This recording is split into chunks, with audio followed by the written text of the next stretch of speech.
Alright, so ek het net klaar eindeksamen geskryf vir matriek en ek gaan nou bors gaan oefen. So kom ons vat pre-workout, kom ons drink 'n bietjie water en kom ons maak reg vir hierdie ding.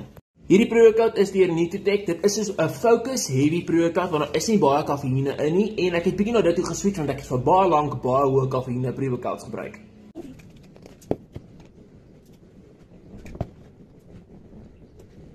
Alright, pre-workout is gevat. Kom ons doen sommer 'n vinnige fisiek update. Ek bedoel, ek het nou al 'n rukkie, ek dink nou al so 'n week of wat.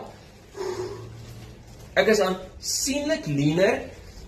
Waar ek baie bly is, my chest is nog altyd redelik lean. Maar ja, my doelwit huidiglik is om net by 80 of onder 80 te kom en te kyk hoe ek lyk, want dis so lean ek laas jaar en einde van die jaar was.